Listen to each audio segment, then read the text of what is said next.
Hey, welcome back to the table. Okay, so two of you have made some comments regarding Missile Shield, and I'm going to argue a little bit with your comments. Um, so first of all, what is Missile Shield? Just to get everybody up to speed, Missile Shield is this skill right here. It's written on the card for the Ticonderoga. I believe this is the only ship that has it, at least for the Americans. As you know, I took out all the foreign ships, so it is possible a foreign ship has it. Um, there are two places that Missile Shield is explained in the book. The rulebook has it in the back where they talk about the Ticonderoga class, and it's not even worth reading. It's just basically explaining that it protects other ships. But here in the ship cards section of the rule book. Whoops. Missile Shield allows the screening force ship to use the missile defense value for all task force ships. Okay, so the first viewer who commented said that Missile Shield for the Ticonderoga only protects screening force ships. First of all, I disagree. That's not what this says. The second one, who's actually a playtester for the game, if I remember correctly, he's in the back of the rulebook or in the front of the rulebook as a playtester. There's a credit section. And first of all, thank you for watching the video, because I know if you were a playtester, you've probably played this game to death, and I do appreciate it. I don't mean to pick on you, but I think that the rules are written differently than you said. As much as I appreciate your health, now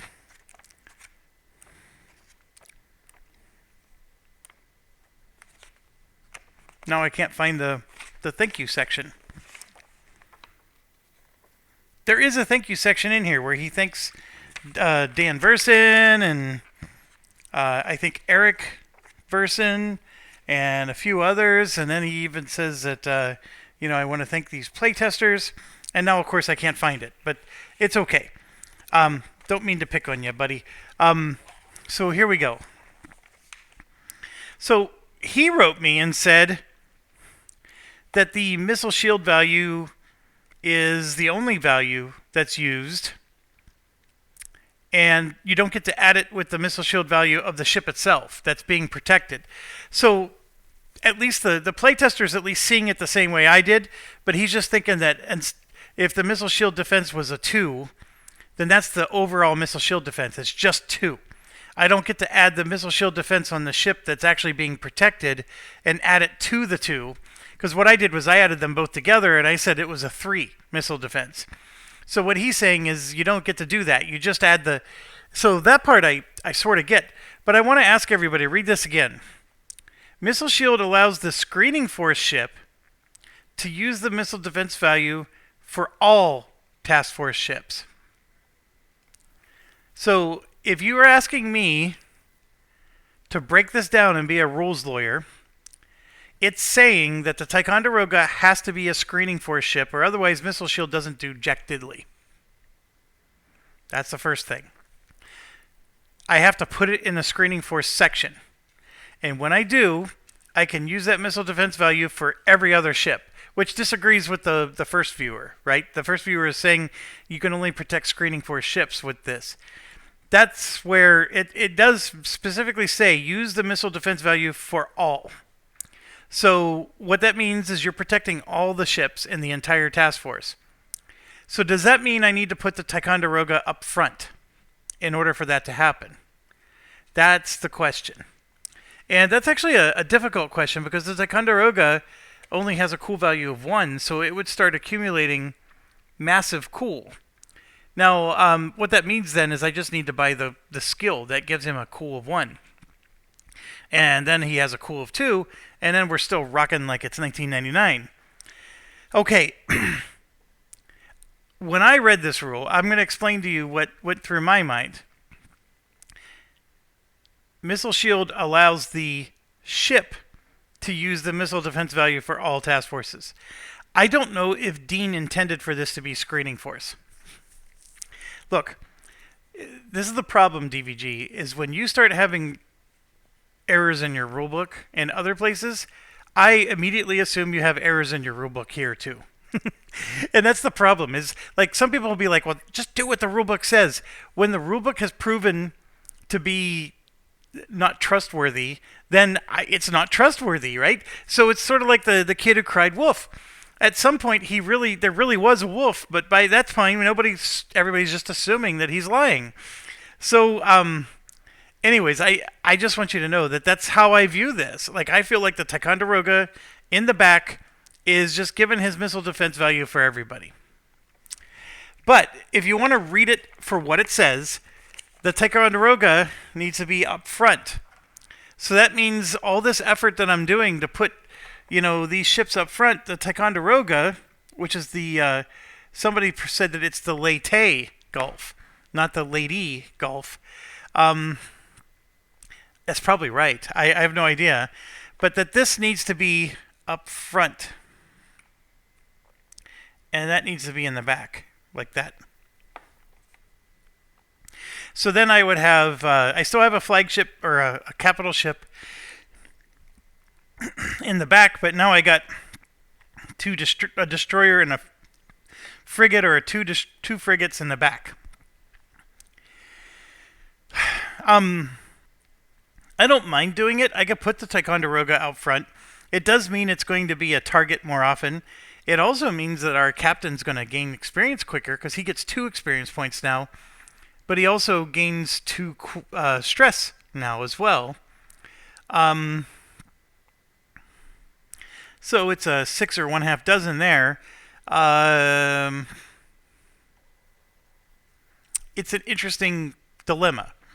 Because, moving that up front, yeah, it does mean it gets to go fast, which that part I like. It also means it's going to be a target more often. Take it for what it's worth.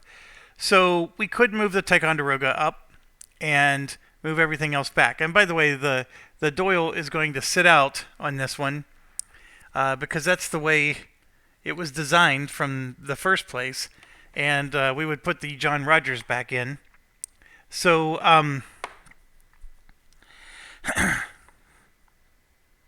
so if you read the rule for exactly how it's worded, his missile defense value is used for everybody. And I do agree with the playtester that it says his missile defense value is used for all ships. So it doesn't say you get to add his value plus. I thought you got to add it, because if his missile value is 2 and the other person's missile value is 1, you get to use it. So I'm using both. But I do believe there's somewhere else in the rulebook that says that when you have 2 things that give you a bonus, you just take the best of the bonuses. Like you can't accumulate multiple bonuses of the same type. So it makes sense that it would just be the missile defense value, which, by the way, is now a 3 because he is a veteran. So yeah, he would have to be up front, and we need to buy him a cool skill, or otherwise he's going to stress out. And right here is a +1 school. Too cool for school, right? So we can give that to the Leyte Gulf, and then we're good. Now, I have my commander to worry about. I don't know what to do about that, but I believe that the amount of rest that we're going to get for the priority R&R is going to keep the commander in the game. Okay, so let's move forward. As you can see here, I gained 5, 10, 12 SO points. In fact, I put 12 there to reflect that. We're going to spend the 10, and we are going to do priority R&R. So the way priority R&R works is we take 2 stress off everybody, and then they get it's stress plus the cool value. So this 4 for the John Doyle is going to drop down to 2. The Wainwright gets 0. The helicopter goes to 0. The Lady Gulf, the Leyte Gulf, is going to drop to 3. But his cool value is a 1, actually, so he's dropping to a 2. This one is a 4 minus 3, So it's going to drop to a 1. The helicopter goes away, goes away, goes away, and this one actually goes away because he has a cool the commander has a cool 1, so you lose 2 no matter what, plus the cool.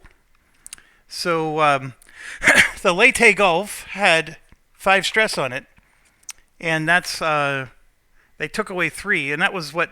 But we didn't buy this skill yet. Even though I have that skill on him, this has not been purchased yet. That +1 cool, so we don't get to apply that yet. All right, next. We're back to the beginning. So we got to draw a target card. Here we go. We drew 16. So if we bring you over to here, and you look at 16, it's another easy peasy mission, in and out. And this one is for 7 victory points. That's an amazing amount of victory points. Now, it is these aren't simple subs.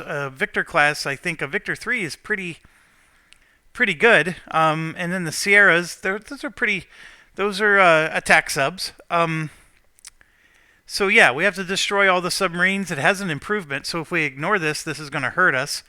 But 7 victory points is well worth it. That's worth more than the last one. And it's also another in and out mission, so very quick. All right, yeah, we're going to go ahead and do it. I'm not going to draw anymore. We're going to go for 7 victory points there. Okay, so I got to get out the rule book and make sure I'm not missing a step. The steps for this they might be written here on our cheat sheet. There we go. They are written here, so I don't need to get the rule book out. You can see on the side that has the enemy flowchart, we did priority R&R, we did target selection, we get our starting SO points. So that is going to be 22. And remember, I said we spent 10, so that means we had 2 left over. So that means we have 24 SO points right now. And I'm just going to write it down, I don't know, somewhere. Yeah, I guess we'll write it here. We have 24 SO points for the start of this. And then the mission number is 16, so I'm going to write that at the top. Okay, 24 SO points, which is more than we've had in any of our previous missions. Purchase our equipment, assemble the task force, and then set it up on a tactical display, set up the ship draw cup, ordnance, and then commander skills. So this commander skills where we're going to finally buy that cool. So I said we had 24, and technically we're only going to have 20 because I'm going to buy that cool skill for 4 points. All right, I need to make sure that we have all of our cup going here. So as you can see, we have task force 1, 2, 3, 4, 5, and 6. I am finding a 5 and a 6. I know we had an extra 2. So why do I have a 5 and a 6? So let me just check real quick here. Here's what we got. We have a 1, a 1, a 2, a 2. There's the third 1. We need 3 1s. So that's accomplished. Putting that back in the cup. Here's 2 3s. Done. Here's our third 2. Done. Here's our 2 5s. Done. 2 4s. Done. And 1 6. So for whatever reason, I just got an extra 5, an extra 6, and an extra 2. Maybe there's some kind of like event card that you're going to draw that causes that. Okay, that's done. We got a lot of purchasing to do. So first things first, RGM 84s. 1, 2, 3, 4, 5, 6, 7, 8 is going to go on our supply ship, right? And then the ASROCs go on the supply ship. 1, 2, 3, 4, 5, 6, 7, 8. And then we have 8 Mark 46s. 3, 4, 5, 6. And then here's 7, 8. All right. And then everything else, we get 2 Sim 1s. SM1s on the Dwart because he has the 2 SO points for SAMs. So this is actually just 1 SO point, those 2 SM1s. So I actually screwed up. I need 2 more SO. I need 2 more SM1s for him because it's 2 SO points worth of missiles. So he gets 4 SM1s.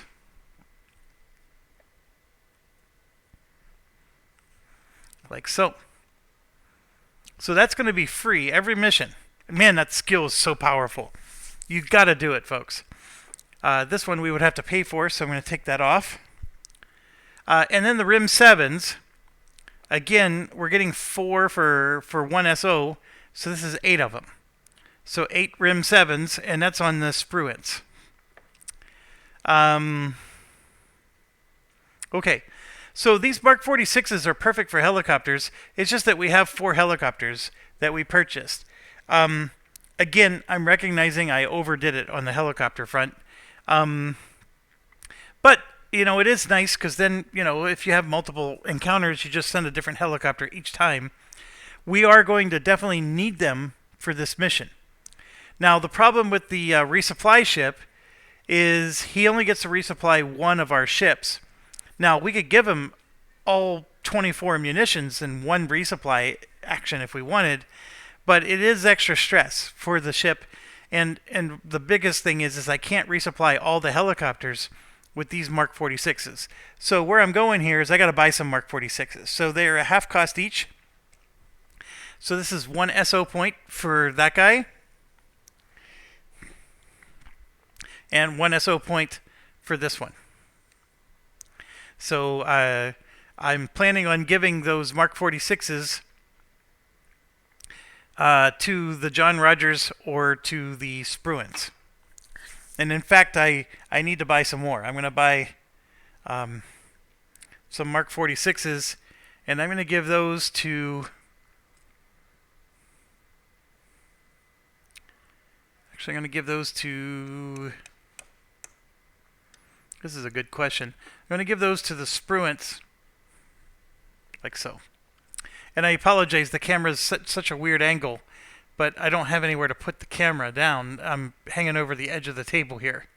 So when I'm using 2 hands, I got to, you know, put you down over this way. But basically, 4 helicopters, we've just equipped 3 of them, and that's 3 SO points. So I'm just going to mark it real quick here. 1, 2, 3 we've spent. And yes, I'm not left-handed, so that was horrible. Okay, what else do we need is the question. We have the anti-air stuff. So far, not a single plane has been involved, and I think that's intentional. I think Dean made sure that these target cards don't have any carriers or anything like that. So we're not necessarily going to have those kind of encounters. I can put anti-ship missiles on these helicopters. The weird part about it is they just cost weird. Like you have to buy them specifically for the helicopter. So that's what makes it weird. And then the only helicopters that can attack are the SH-60B, which is the Leyte Gulf one, or the Sea Sprite, which is on the Dwart. The 2 Sea Kings that are attached to the destroyers, they don't have ship-to-ship attack, but they have the dip. The dip thing is super powerful. It's a detection method where they can dip it in the ocean, and it can even go deep. I don't know, like it's different than the Sonoboy, which we could also purchase those. I totally forgot about those. The Sonoboy seems a bit underdeveloped, if you ask me.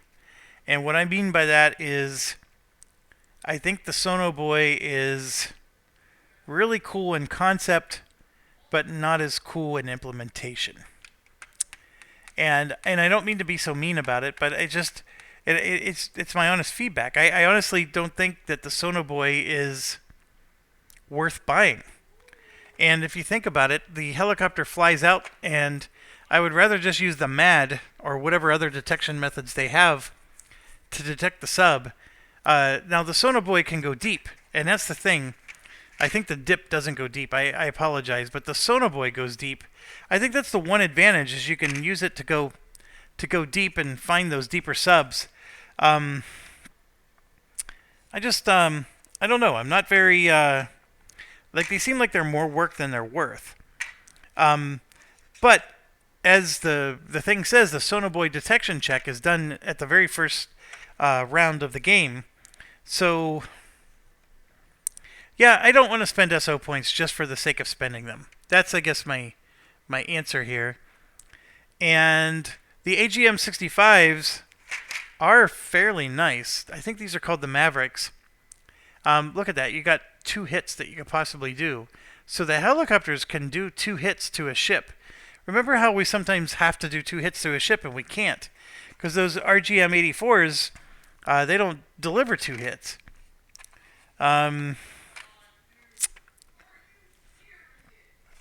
I think the RGM 109s are worth getting again. I don't know what I did with them, but I think these are 4 SO points, and I'm willing to spend it now because I think I have SO points to spend at this time.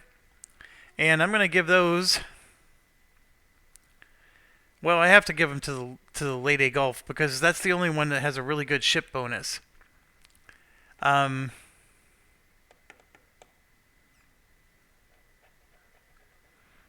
just looking at the situation here. The Spruance has a really nice sub attack. So does the DeWert. He has a great sub attack. The John Rogers is okay. So I think what I want to do is maybe buy some stuff for the John Rogers. Yeah, these 2 Mark 46s I'm going to give to the John Rogers. The stress, when I unload the Mark 46s, I'm going to give those to the DeWert. Because he only uses Mark 46s. I'm going to give the Azrocs to the Spruance. So I may need to get some Azrocs for him if I want some. But then the John Rogers I just need to equip in general because he has nothing to take with him. And then, of course, I got the Wainwright, too, which still has negative values for everything. So I don't know if I'm going to put anything on the Wainwright. He can get a helicopter, the Wainwright can, but that sounds like I already have too much. I mean, that's insanity. Okay, so what I'm going to do is I'm going to get 4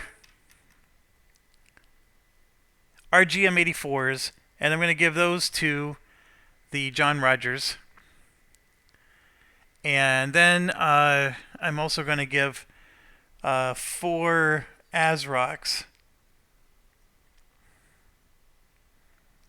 I don't know if I have 4. Let me check.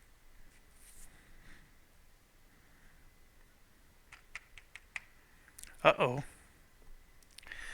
Because that munition ship is holding 8 Azroc tokens, or is it just the other side of a Mark 46? Let me check. Oh, it's just the other side of a Mark 46. I got plenty of Azrocs. All right, so I'm going to put 4 of each on the John Rogers, so we're nice and equipped. What I'm concerned about is with the Leyte Gulf up front. That ruins my plans, because I was hoping to have ships to do detection up front, and then the Leyte Gulf was going to just annihilate them from behind. Having to put it up front like this so we can use his missile shield ruins everything. So that's my only thoughts, because now, I mean, he has excellent detection abilities, by the way. His detection is better than the destroyers. In fact, he's got a 469, and it's a range of 6. And then this one is for the sub is a 5.8. So for the Spruance, it's a 5.810, and then it's a 4.6. So his sub is better, but his ship detection is better. So having him up front's not the worst thing in the world. It's just that he was the best at actually attacking. So now I can see the argument for buying both of the Ticonderogas. One of them you put up front for detection and missile shield. The other one you put in the back for kick-assery. That might be worth it. Okay, so let's do some quick math and get my SO points updated here. So I know I chicken scratched 3 because that was the helicopters, and then I did 4 more for the RGM 109s. That's 7, and then I did 4 more for the John Rogers because I spent 2 SO points for 4 tokens each. So that's 11. I believe I just spent 11 points on these guys.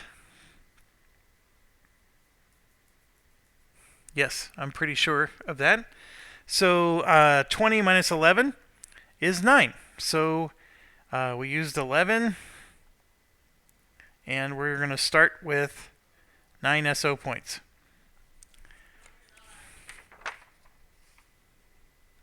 Remaining. No, I spent 4 on... No, we already counted for the 4 on the cool, because we had 24, and I went down to 20. Now, we could buy more skills. I just don't know what else there is to buy that interests me. And each ship can only have 1 skill. The only ship that doesn't have a skill is the John Rogers. So let me just look real quick, because we have 9 points, so now's the time to buy one, right? So remember, we want something that's going to help us. SAM attack of 10 is not the worst thing in the world, because we could actually give the Rim 7s that we've been given to the Spruance, we could give it to the John Rogers instead. And then, he's got a SAM attack.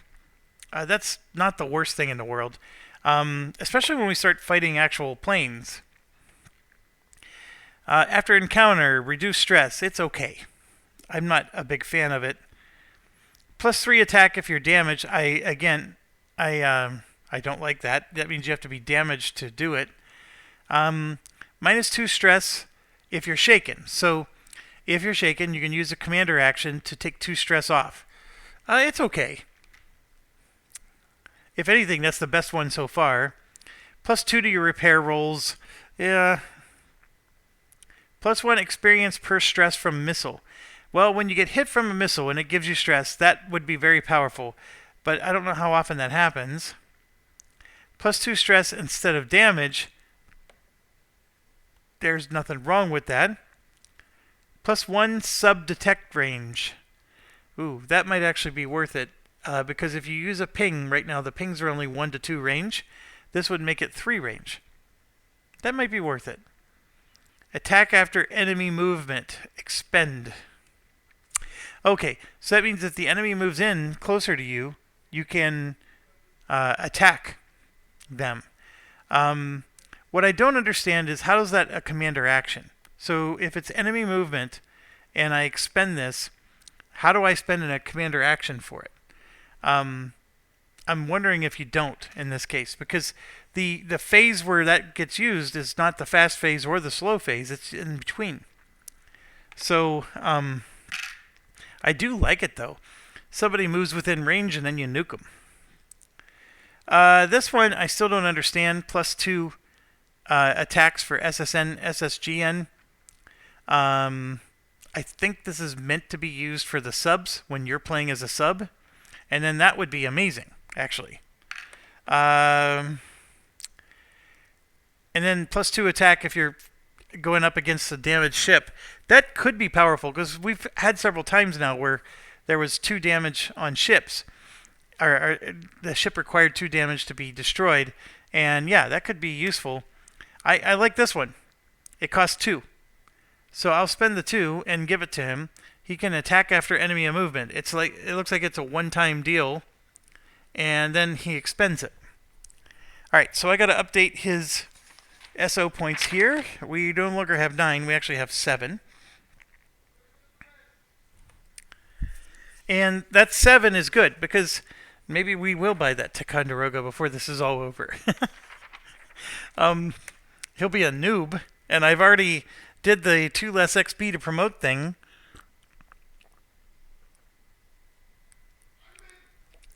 You are allowed to spend 4 SO points to auto-promote somebody when you buy them like this, by the way. So they don't have to be a newbie. You could spend 4 more SO points to make them green. Okay, that was a lot of stuff, but this is a big analysis portion of the game.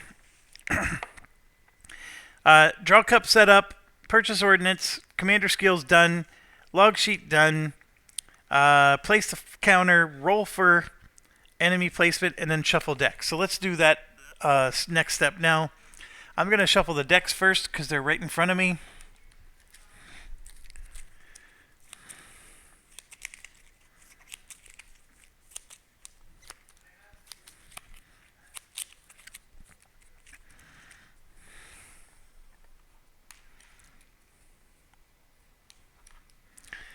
This encounter deck is huge.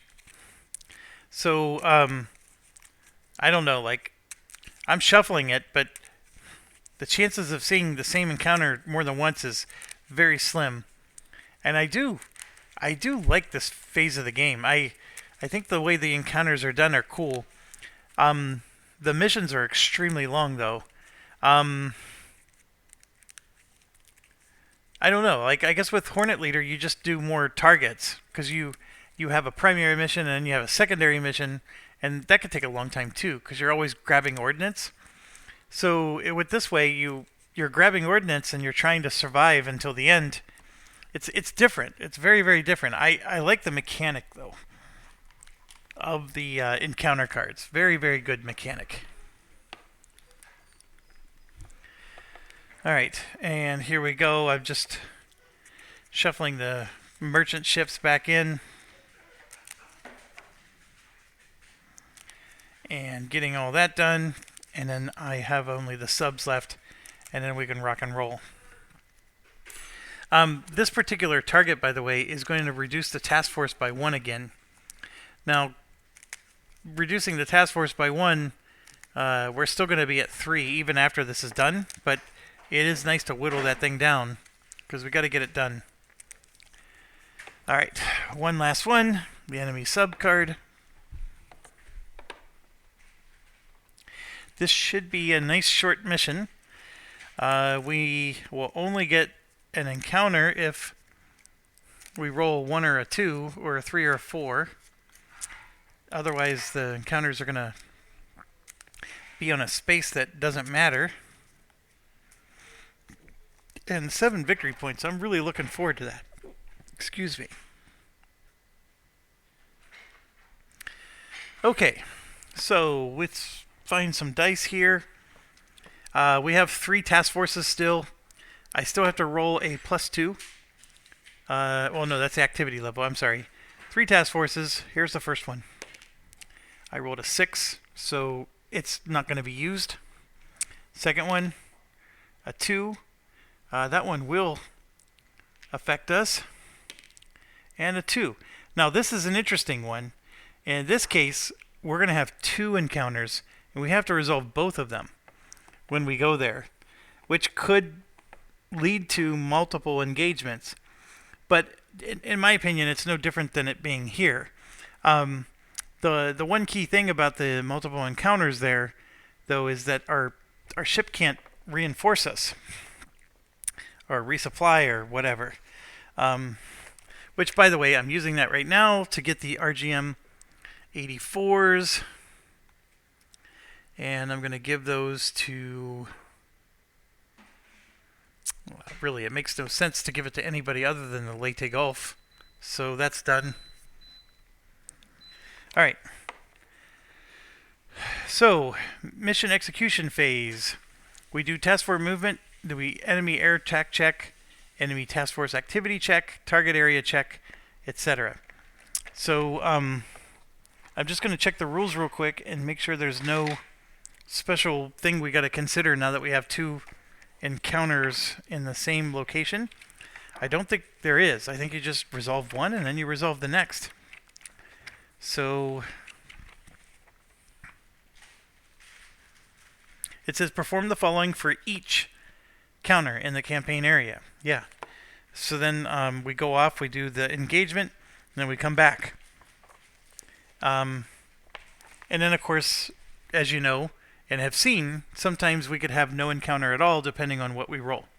So we got 2 encounters here. So I'm going to draw 2 cards.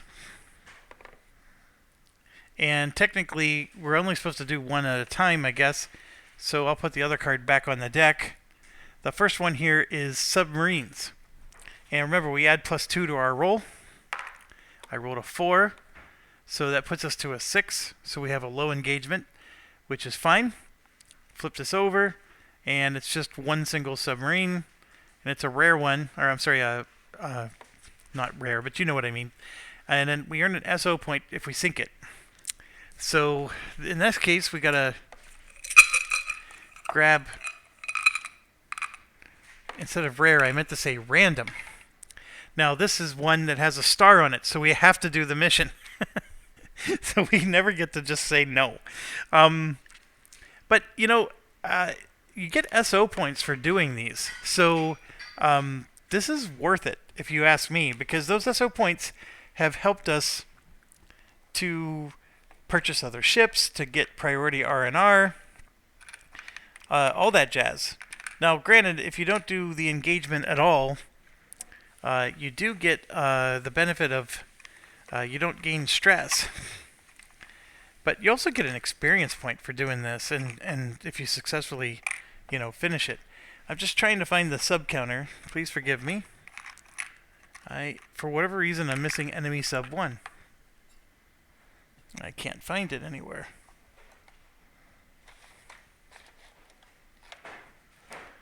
Alright, I gotta find it.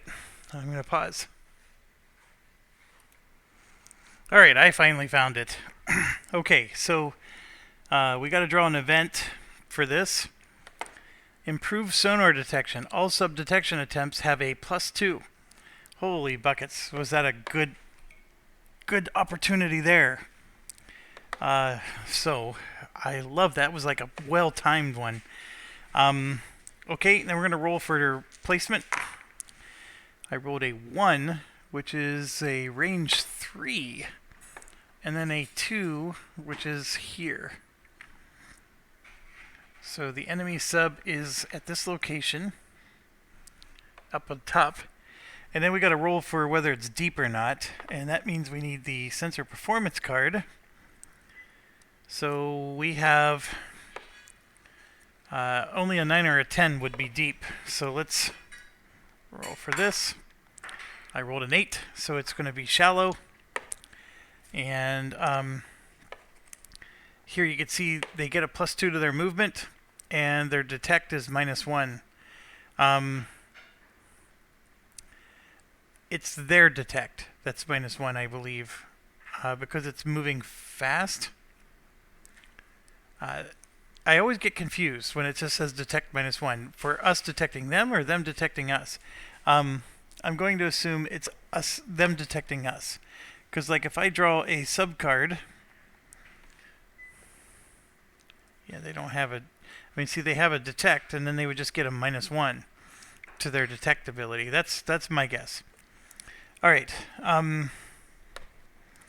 Well, this should be relatively straightforward. So let's rock and roll. We got that done. Am I missing anything? Nope. We're going to perform our fast attack action. So the Spruance is going to try to detect this sub. And he detects on a 4, and then a 6 gives him level 2 detection. I rolled a 1. Okay, so he gets to add +2 for his skills, so that makes it 3. There is no range penalty here. He's shallow, 3 spaces away. So actually a 4 would have been fantastic, but at 3, it's just a 0. We do have a toad array, so but I think that's only for deep. But I think somebody told me once that, see, just, I keep thinking I got it, but that the toad array is used instead of this, even for shallow. But it makes no sense because there's a -7 here, and in my opinion, toad array is superior to anything else. So,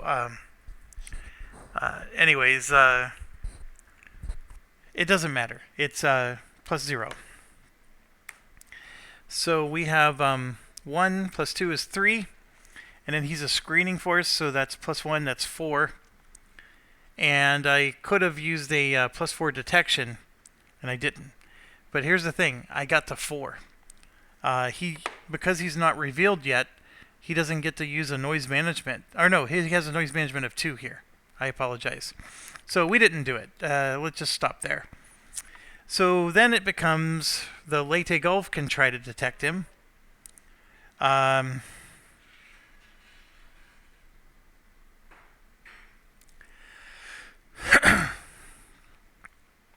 Yeah, we'll do that.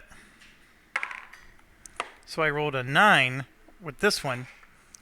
He adds a +2 because the Leyte Gulf has a +2 against subs, so that's an 11. His noise management subtracts 2, that puts us back to 9. And I don't need to go any further. All I needed was an 8 to get level 2 detection on this guy, and I have it. So he's up to level 2. And he's revealed, so we got to now roll. And we rolled a 5, and he really is an enemy. So I just dropped stuff on the floor. Forgive me. Whatever I just did, it went all the way across the room. I'm going to pause. Okay, disaster averted. The sub is the Akula class. So that 2NM is sticking. Attack detection level 2+ only. And it's a star, so we can't abandon him. So we got to go after him. All right. Well, he has a detection level of 2 now, and I still have a commander action left, so we can fire, but neither the Spruance... Well, actually, I can fire with anybody. I have some Azrocs on the John Rogers. That's the only one that actually has torpedoes, or I can launch a helicopter. The helicopter is not a bad option. We have 4 helicopters to launch, so there's no reason not to launch one. So I'm going to use my commander action, and we're going to launch the helicopter that goes with the Spruance. So we're going to launch this SH3, the cleaner. So let me grab a stress for him. He gets 1 stress. And as you know, this is a launch. That's a move for 2. And then we can fire. So that would be 3. So here's rocket 1, rocket 2. Or torpedo 1, torpedo 2. He's not even going to get to take a turn. He does have 2 hit points though. So it is possible that if I roll poorly on one of these that it's not going to be a hit. Now, is there any advantage to getting 1 step closer? The answer is no. So I'm just going to stay back. Alright, let's roll. So, as you always know, the blue is first, the brown is second. So we got a 5 and a 7. And let's zoom her in a little bit. Okay. The helicopter itself has a sub-skill of 1. So I get to add 1 to it. So it becomes a 6. There is no range issue. So that's a nothing burger. I think, well, oh, hold on. He has a torpedo defense of 1, which brings it back down to a 5. So that actually is a miss. I don't think there's any other modifiers that I get to add to this. I'm looking again real quick. Yeah. Oh, the detection level. I'm sorry. This is 5. So his torpedo defense cancels out the skill of the helicopter. But this 5 gets to add 2 because of the detection level. So that's a 7. And as you can see here, that's a hit. So we get 1 hit on him. And then this is a 7, which we already know is another hit. And this would actually be an 8 because it's the second shot. So we just destroyed him. Like, wasn't even like a big effort. So well done. I am going to put the helicopter stress to 2 because I believe we should always play that he lands, even though the mission just ended. The ship that sank him was the Spruance, so they get another experience point. And yeah, that's it. They get the experience point because this guy had a star. Alright, mission done. 1 and only 1 sub. That could have been worse because there was, if it was high activity, that would have been at least 2 subs or no, 3 subs according to the encounter. We do get an SO point for this, so I am going to mark that right now. And yeah, we are in good shape. Excellent, excellent. So this helicopter has no munitions anymore, but like I said, we have 3 other ones. So we could be a little liberal about using them. Alright, next on the docket is the other encounter. Before I do that though, I gotta give out stress and experience points. I'm gonna do the experience points real quick first. Brian the captain now gets 2 experience for this, because he's now in a screening ship. The Lady Gulf and Spruance are getting 1. The John Rogers is getting 1. DeWert's getting 1, and the Wainwright gets 1. The only one that doesn't get 1 is Doyle. Then as far as stress goes,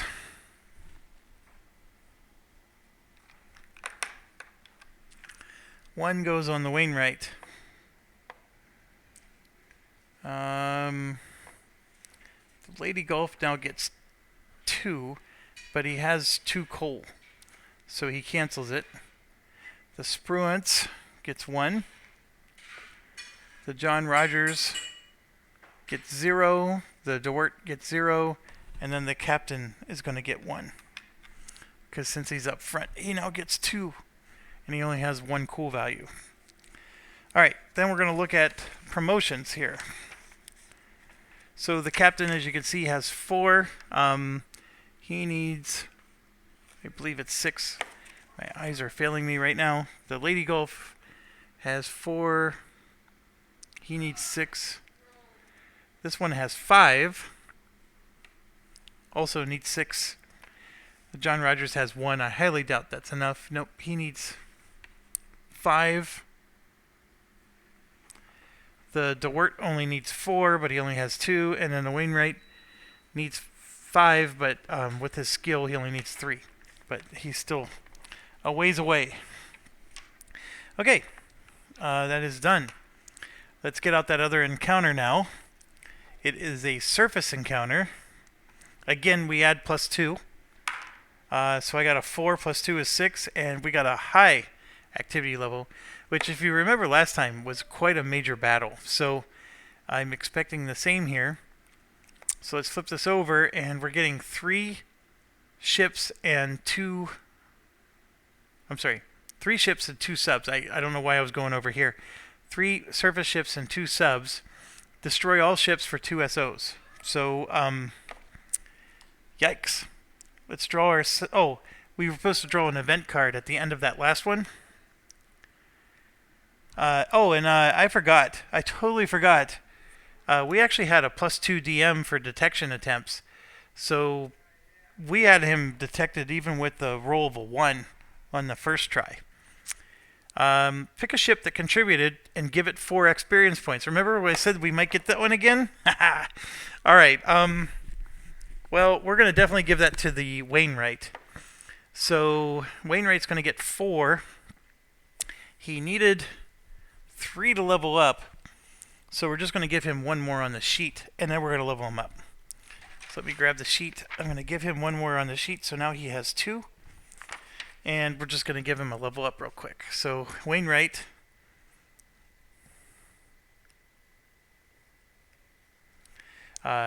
was a green, and now it's an average. And you can see them side by side here. Nothing improved here. The numbers got better. He's now no longer negative for ship-to-ship combat. His cool value still stinks.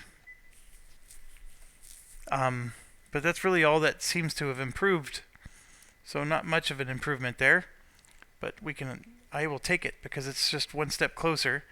And now he needs 4 to promote. Okay.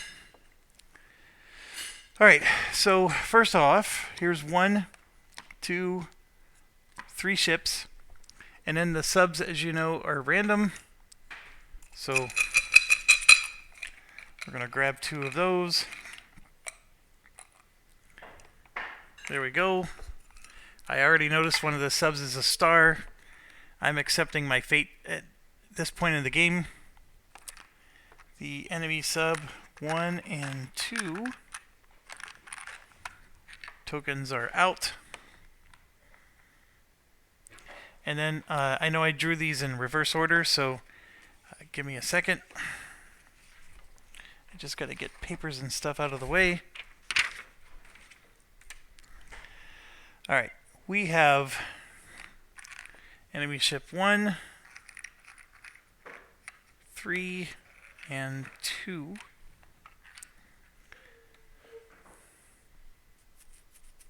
Okay, so this one is actually, the top card is enemy ship 3. So that would be a Dawn class, which looks like it's a destroyer type of ship. Look at that, 2 SOs if you sink it. And it is not a star. Enemy ship 2 is an Udaloy class, and it is a star. And I know one of you wrote me and said, hey, they use this to determine if they're going to attack you with 1 missile or 2. I don't disagree. I don't think I've ever missed this, to be honest with you. Most of the time, it says that they shoot torpedoes. And torpedoes don't really do anything in this game because torpedoes are anti-submarine. So the fact that they have torpedo logic down here doesn't help when they're attacking other ships. Alright, and then another star. Now, somebody had suggested that if you draw an Argentine ship, you should take that out. Because the Argentine ships should only be used for the Argentine mission. I honestly don't know. Like, where in the rule does it suggest that? Let's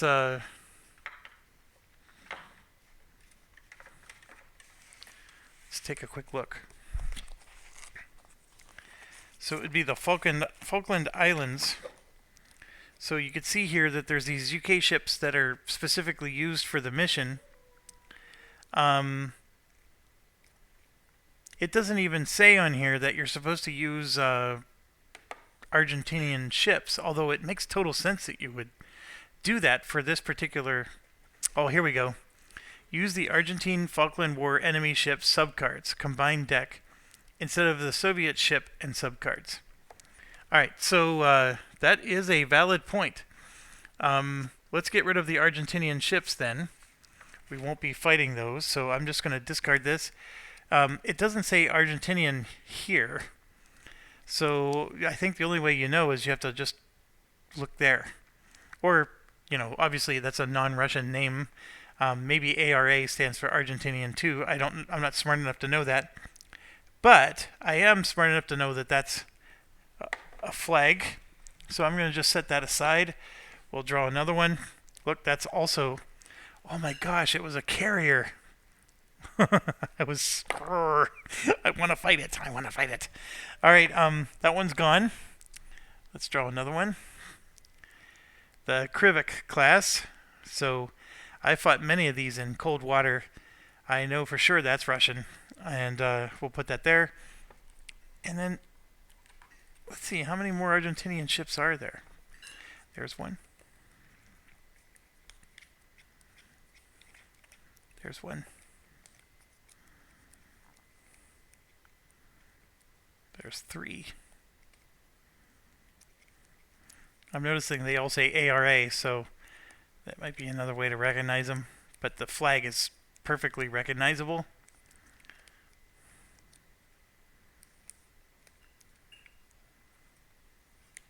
We've definitely fought some Argentinian ships. Alright, well that actually took a substantial... Not a substantial, but not a insignificant amount. So if you ever do the Argentinian mission, that's how many ships are going to be in the deck. That makes sense. So we got those out, and that means the Russian deck is not quite as large.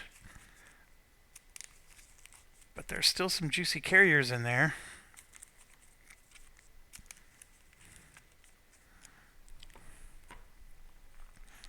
Then the same thing with the sub.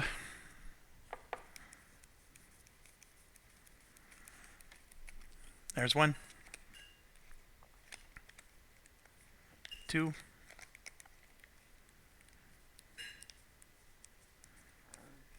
3. So only 3 subs. Alright, well that makes up the Argentinian deck. And I'm shuffling the subs. I shuffled the other ones too, by the way. So we don't have any insight here. Alright, and then we have our sensor performance, which is no modifier at all. And let's get rocking. So for ship number 1, it is a 5, which is range 5, and then the 2 puts it up here.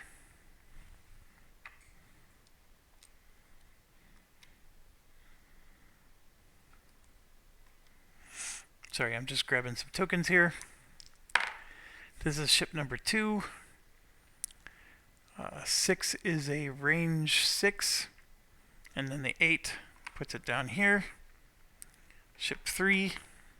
Oh, I'm sorry, we need to do placement. The first one, ship number 1, had a -2, and I rolled a 5. That didn't change anything. Ship number 2 had no placement modifier. This one has a placement modifier of +2. That doesn't change anything. It is going to go here. And then the submarine, 4, puts it at range 4. And then the 10 puts it down here. And the other submarine is also at range 4 in the same place. So they're together. And then we got to roll for depth. So 1 and 2. I rolled a 1 and a 10. So submarine number 2 is going to be deep.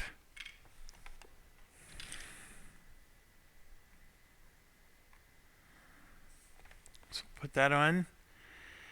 The other one is shallow.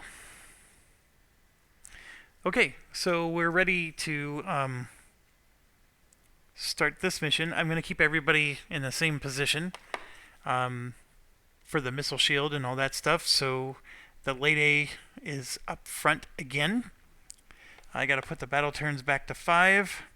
We're ready to rock and roll, and I will do that in the next video. Thanks for watching. Stay awesome.